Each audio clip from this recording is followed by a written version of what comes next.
Ново видео интервју на Република. Денеска гостин е Љупчо Зиков, еден од основачите на Алијанса за позитивна Македонија. Добар ден, добре дојдовте. Добар ден.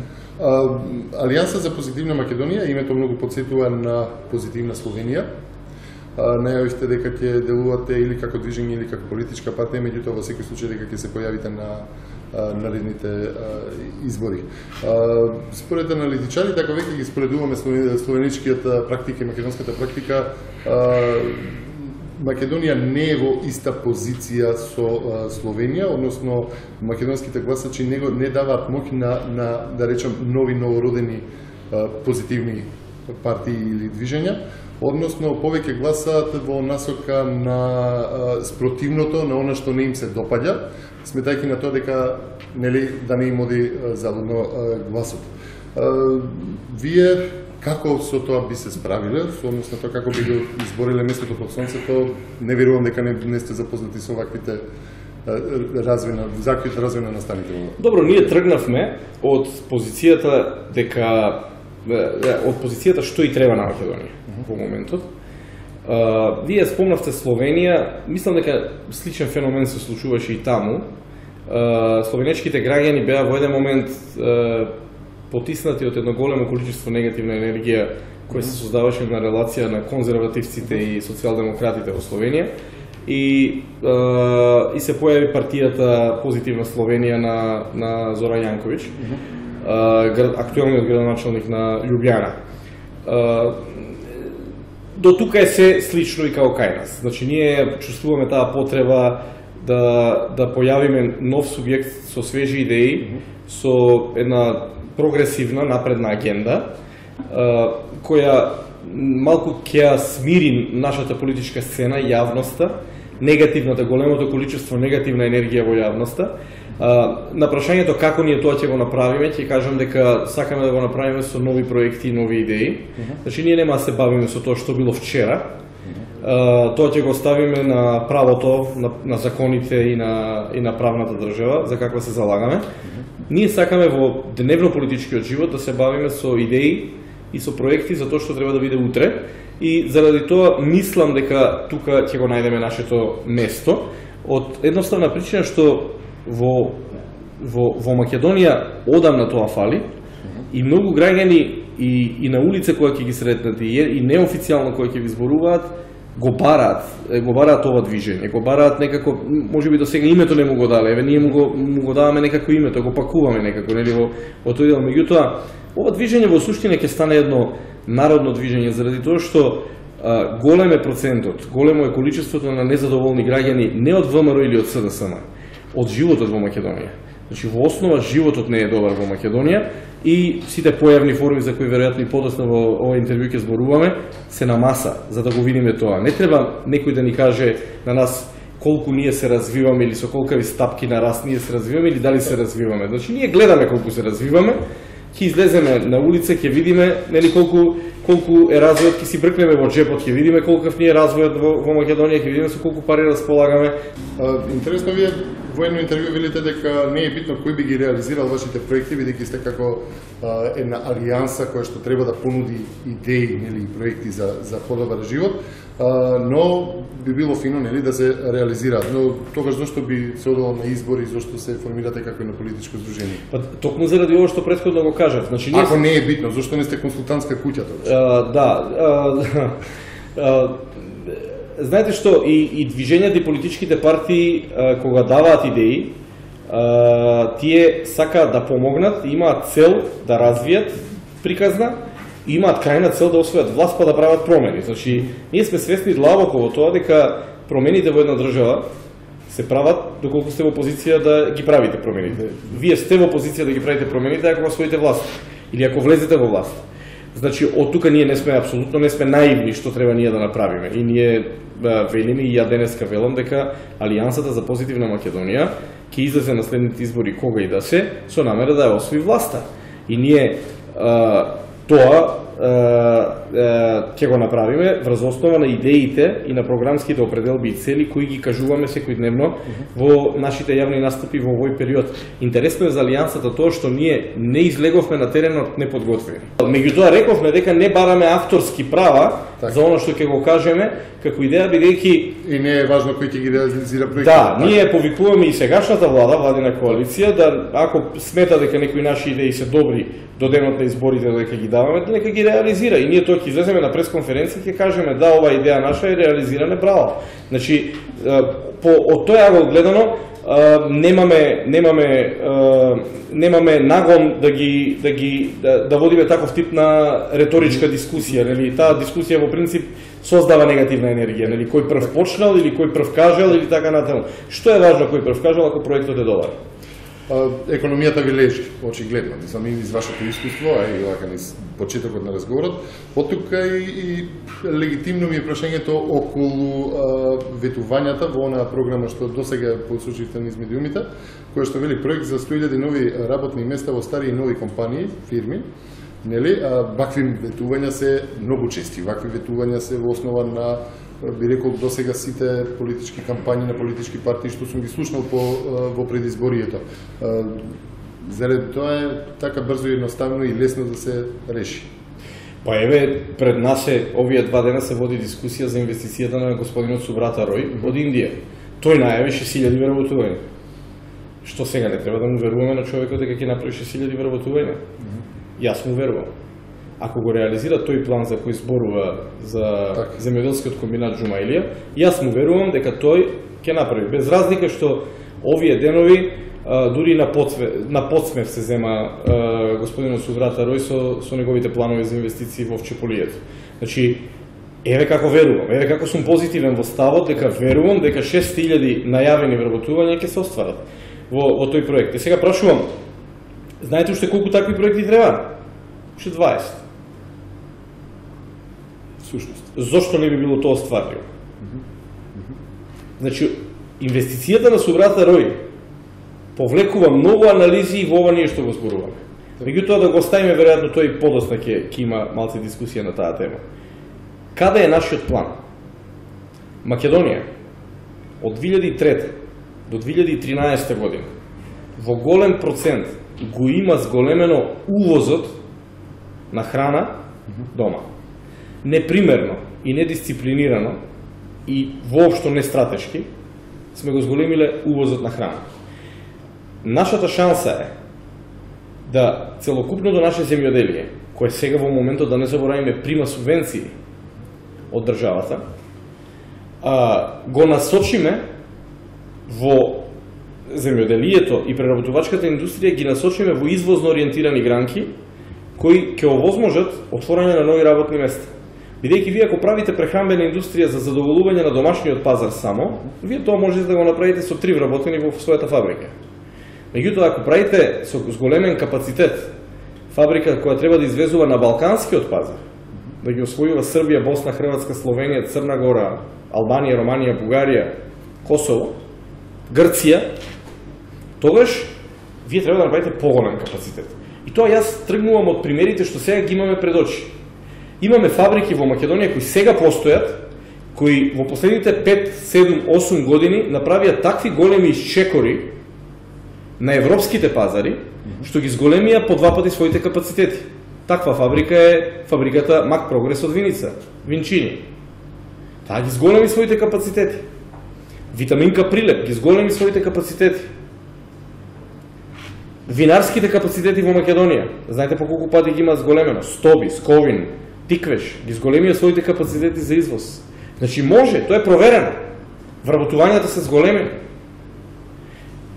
Кај нас фали само силен обсек, одлука фали, дека ние ќе продолжиме да стимулираме изградба и стартирање на домашни капацитети и ќе дадеме шанса на домашните бизнисмени, на домашните инвеститори да отворат фабрики. Така, со јавно-приватно партнерство кое што го имате посочено. Значи јас реков и во инаугурацијата на нашето движење, кажав дека има модели готови и во светот применливи модели. Еден од тие модели е, например, моделот каде што ако државата во одредени сектори гледа дека има недостаток на фабрики, нели, ако економската политика, ако економската стратегија, ако иде во овој правец во кој јас зборувам, процени дека постојат потреби од подигање на такви капацитети, тогаш државата може да влезе со еквити во тие проекти. Например, може да влезе со државен капитал, 50% да оствари приватниот инвеститор, и после известно време државата може да го продаде својот удел на приватни инвеститори на берза. Со тоа може да ја развива и берзата понатака, нели, како втор нус производ, позитивен ефект од сето тоа. Значи, тоа не е невидена пракса во светот. Државата да помага. Докапитализација на банката за поддршка на развојот. За да приватните инвеститори, ако немаат доволно пари да и парираат на државата 50-50, да подигнат лесно кредит во банката за поддршка на развојот, каде што државата ќе гарантира за тој кредит. Така да, во Македонија е многу мала економија. Во Македонија многу брзо ќе се видат ефектите од една таква силна политика ако се имплементира на теренот, особено во стратешките гранки и сектори каде што можеме да направиме многу брз извоз. Исто така, околу извозот само колку би било, повторно ќе речем, таква реална инвестициска програма, ако се земе предвид маките што се на патот на македонските стопанственици за извоз. Недоволност на производство, квалитет кој што според оценките од надвор не секогаш е задржан долгорочно. Од тука вие имавте и уште една критика кон тоа дека комплетно се насочува македонската економија кон привлекување странски инвестиции, дека ова е една од можностите кои што треба да игра паралелна улога.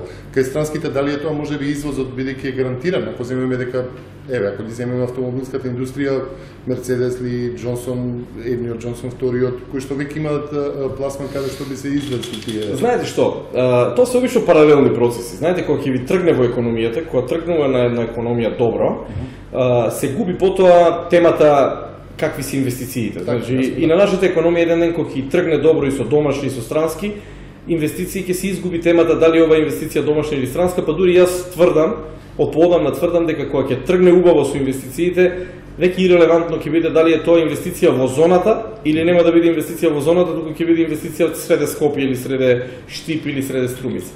Што сакам да кажам? Кога доаѓа, зошто се добри странските инвестиции? Странските инвестиции се добри заради тоа што тие ви носат ноу-хау, знаење, ви носат култура на живење, ви носат култура од својата земја, особено ако се западни инвестиции во тој дел, ви носат можности. Може би клучното е што носат нов пазар. Знаете, ќе го земам пример идеал Шипка од Битола. Таму влезе, ако не се лажам, в Индија, па сега е брендирано како президент. Може да замислите да го добиете тој знак на президент, што значи за идеал Шипка. Значи зголемување на капацитети, значи нови работни места и значи пазар. Президент е светска марка и значи сирењата од идеал Шипка во теоретска варијанта, доколку ги постигнат стандардите што ги бара мултинационалната корпорација, може да се продават и во Франција. Значи, се зголемува пазарот. Затоа се добри странските инвестиции. Меѓутоа, каде да дојдат тие?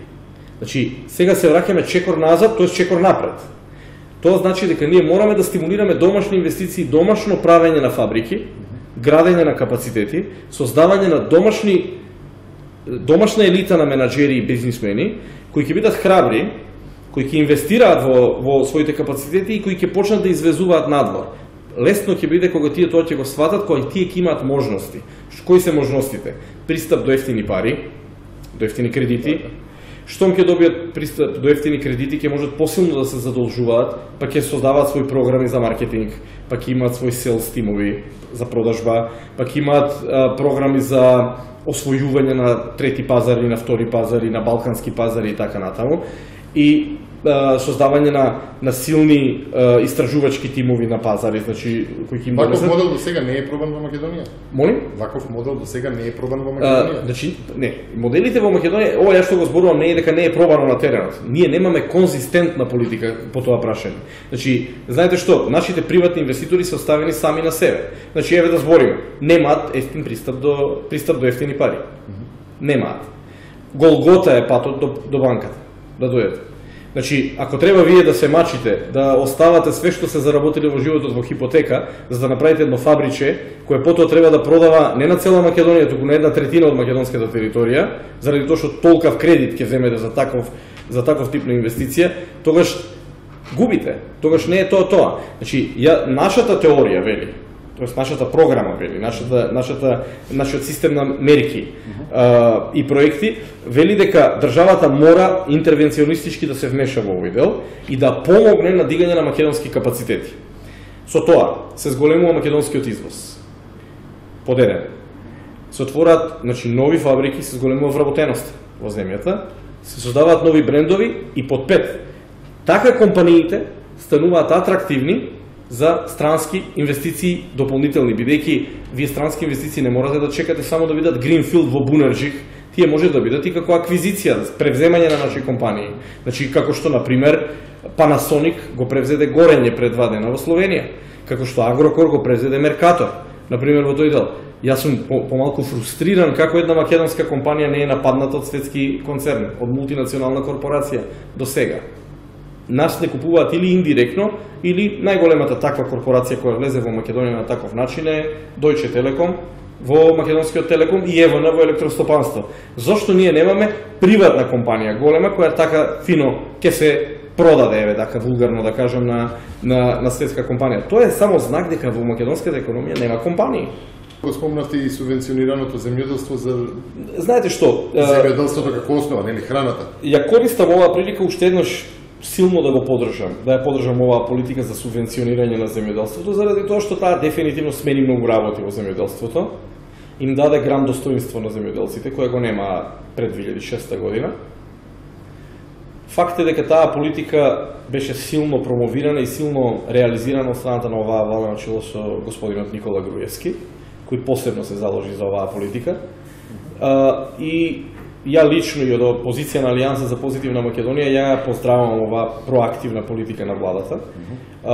И дури во едно интервју за македонската телевизија пред известно време реков дека кога би била Алијансата во ситуација да решава за оваа работа, од 135 милиони евра, колку оди годишно, ние ќе го зголемиме оваа количина на средства за субвенционирање на македонските земјоделци, па дури таа нека доаѓа до 200 милиона евра. Овде има една друга тема што мора да се отвори, а тоа е да разговараме каде одат тие пари и кои се крајните цели и ефекти и која е крајната точка Б до која треба да стигнеме ние со давањето на овие субвенции. Да земеме само голи примери. Ако земете странска компанија во прехранен сектор, која треба да произведува за да извезува од Македонија, таа сигурно суровината ќе сака, например, да биде ефтина, заради тоа што суровината е инпут во производството. Значи, кој ќе трпи во целата работа? Значи, државата мора да води своја интервенционистичка политика во тој дел. Со странци во тој сектор, пазете, во ниедна држава така лесно не се дозволува во земјоделието да ви влагаат така лесно странци. Во ниедна држава. Дајте ми вие пример каде што во земјоделие ќе ви влезе во таква површина земјоделска, ќе ви влезе таква компанија, на пример, каде што не знаете утре во кој дел, во каков капацитет ќе произведува и така натаму. Така да тука го гледам еден од проблемите на субвенционирањето. Оти вие кога субвенционирате македонски земјоделци, а пуштате странци да го зимаат, нели, да зимаат таа индустрија, таа дејност, тогаш прашањето е кого вие субвенционирате во суштина. Зошто ви посочуваат во ист кош со ВМРО ДПМН? Стварно не знам. Веројатно заради нашата позитивна енергија во моментот.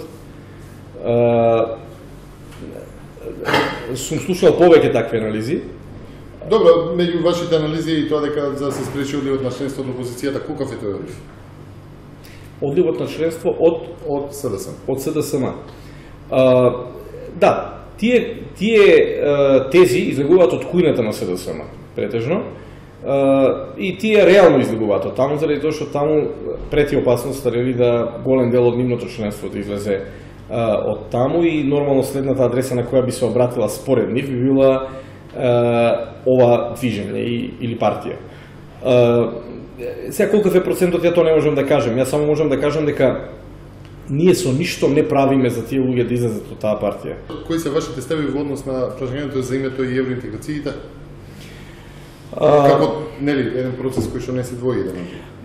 Јас сепак би го одвоил тој процес. Значи, едно е прашањето на името и на проблемот цел што се создава што Грција ни го наметна, а друго е темата на евроинтеграција на Македонија. Евроатлантските интеграции, поточно. Јас и во инаугуративниот дел на Алијансата за позитивна Македонија во Избегово реков дека македонското општество и сите чинители на политичката сцена крајно време е да седнат на една маса и да се договорат што е тоа што ние не би прифатиле, но што е тоа што ние би прифатиле во целиот овој процес, од една страна, од друга, а тоа што ќе го кажеме што би го прифатиле, тоа би биле нашите црвени линии. Смятате дека таков еден потек не би ги нарушиле позициите на Македонија сега во овој однос од двете земји? Значи, јас сметам дека ние треба да кажеме што ние сакаме. Дали со тоа нема да се направи отстапка, знаејќи дека секоја таква отстапка понатаму значи притисок за нова отстапка? Значи, ние отстапки не мораме да направиме во тој процес. Значи, ние можеме сите на маса да седнеме и да се договориме дека нема промена на уставното име на Република Македонија, и тоа сите ќе го кажат вака во приватни изјави, во официјални поединечни изјави, меѓутоа треба да се седне на маса и да се договориме. И сите да излеземе на маса и да кажеме дека не го менуваме нашето уставно име. Потоа, одам чекор понатаму, треба да кажеме, треба да ги реафирмираме нашите ставови за нашите стратешки позиции за нашата евроатлантска интеграција. Што сакам да кажам? Треба се договориме, сме за евроатлантска интеграција или не сме за евроатлантска интеграција на Република Македонија. Ако сме, сите јавно да го кажеме тоа дека сме, уште еднаш. Некој ќе рече, ама кажано е тоа веќе пред 20 години. Не, мислам дека треба уште еднаш да го кажеме, да отвориме на дебата, под кои услови, како ќе одиме таму. Сега, потежок е одговорот ако не сме. Ако не сме, треба на овој народ, прво, веројатно ќе треба овој народ да го прашаме, пред да кажеме официјално дека ние не сме за евроатлантски интеграции, треба да го прашаме народов што мисли за таа работа, исто како што ќе го прашаме народот на референдум што мисли за евентуално, кога ќе дојде време за компромис за името. Значи, тоа е транспарентно водена политика, до крај. Не можеме ние сега да го убедуваме народот дека во Европската Унија не тече мед и млеко, такава беше изјавата чинам на министерот за надворешни работи пред известно време, а да го убедуваме народот дека медот и млекото тече од исток сега, некаде од таму треба да ни дојде. Извинете, меѓутоа јас не би се согласил до крај со таква една изјава. Прашање е дали воопшто би се согласил со таков тип на изјави. Никој нема право во оваа држава да ја доведува во прашање иднината на граѓаните. Ние гледаме нашите граѓани каде бегаат. Тие не бегаат на исток, тие бегаат на запад. Значи, кога бегаат од тука, тие гледат природно кај се движи водата. Ние треба да гледаме. Од тука, политичките раководства на нашата држава треба да го имаат во увид тоа каде е иднината на земјата, значи во носењето на тие стратешки правци на политиката. И тука Алијансата за позитивна Македонија е многу јасна, и ние тоа го кажавме на нашата промоција, дека бараме и ќе стимулираме диалог, дебата помеѓу сите чинители релевантни на политичката сцена, да се договориме околу тоа што е приоритет за Македонија во наредниот период, да се договориме околу тоа како ќе одиме понатаму ако ни се стратешките правци евроатлантска интеграција. Ако не ни се стратешките правци евроатлантска интеграција, треба да ги договориме и јавно на народот да му ги кажеме, на македонските граѓани треба јавно тоа да ми се соопшти, да ги прашаме претходно. Веројатно има форми и можеби и за тоа се прави референдум за такви работи, меѓутоа таа дебата треба да се отвори. Ако од друга страна калкулираме со тоа дека ќе се создадат услови за договор со Грција, некаков, и тука треба да бидеме малку појасни. Значи, не можеме од една страна ние да стимулираме разговор со Грција, да бараме разговор со Грција, да пишуваме писма до Грција, дека сакаме да разговараме, а од друга страна да не сме спремни да седнеме на маса. Значи, во тој дел. Тоа е малку двојство. Значи, тоа е малку, како да ви кажам, ајшо не е тактично, него е малку прозирно. Значи, не можете од една страна, сега ние, кои што треба да книжиме патриотизам, го книжиме со тоа што не даваме име, при тој не знаеме што зборуваме, кога викаме не го даваме името. како да некој дошол да ни го земе името тука се од Македонија. Едно е да кажете не давате име, друго е да кажете дека сте спремни за компромис. Трето е да барате диалог на маса преку писмо. Значи, што сакаме ние на светот да му кажеме во тој дел? Значи, треба тука да бидеме појасни и тука сме спремни. Алијансата за позитивна Македонија е спремна и со идеи,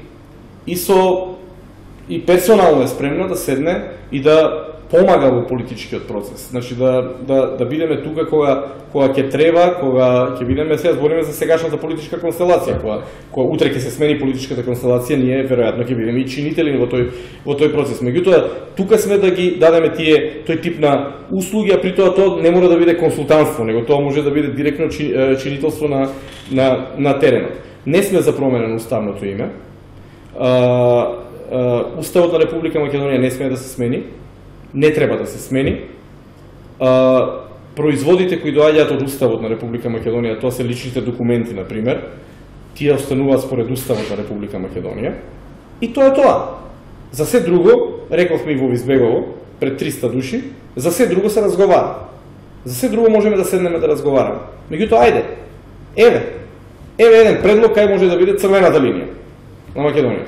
Ајде да излеземе да се сите обединиме на тој предлог, да го поставиме тоа и пред Заев, и пред господинот Никола Груевски, и пред албанскиот фактор во Република Македонија, албанските партии, да седнеме, да го предложиме, да ги чуеме и другите што мислат на таа тема, да се договориме и да излеземе пред светот и да кажеме ова е тоа што ние би прифатиле, ова е тоа што ние не би прифатиле.